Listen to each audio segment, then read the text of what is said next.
Good afternoon mga guys, good afternoon po sa inyo lahat guys, at meron po tayong ituturo sa inyo para sa lahat na merong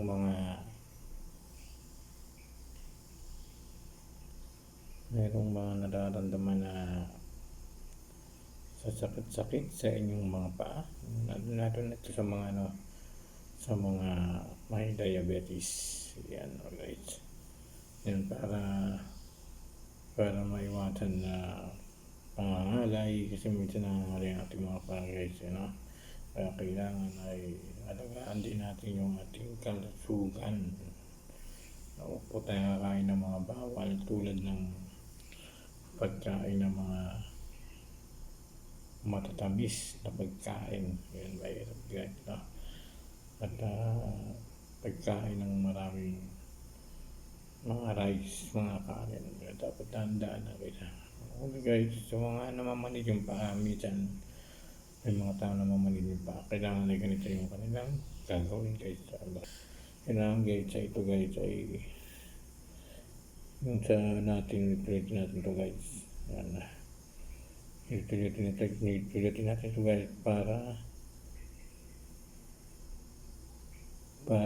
mag-circulate yung mga dugo natin sa mga ugat-ugat. Yan, diba? Pero dito kasi meron yung mga maliliit na ugat. Yan, karamihan nandito yung mga maliliit na ugat. Yan, dito guys, yan. Dapat na minamasad nyo palagi, dandahan. O yung bibilain, kasi pag binigla yung pagmasad ay siyempre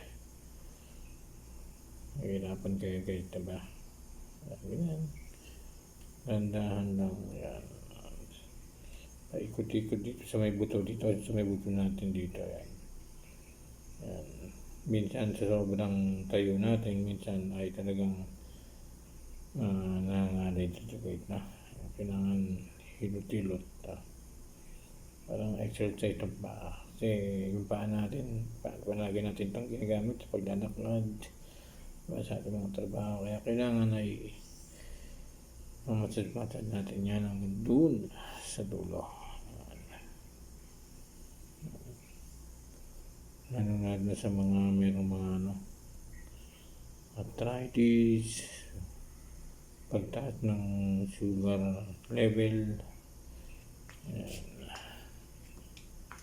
yung ganyan dapat gagawin. Puro ko din sa inyo guys, paano sabi na naman. Yan, kabila doon sa dulo. Yan, para yung mga dugo dito sa paa ay makyat, kasi minsan naipon yung dugo dito, naipon yung dugo natin dito sa ating paa. Yan, natin ito para sa mga yan.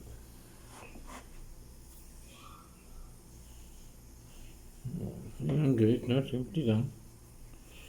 Madali lang guys siya. Yan guys, thank you so much.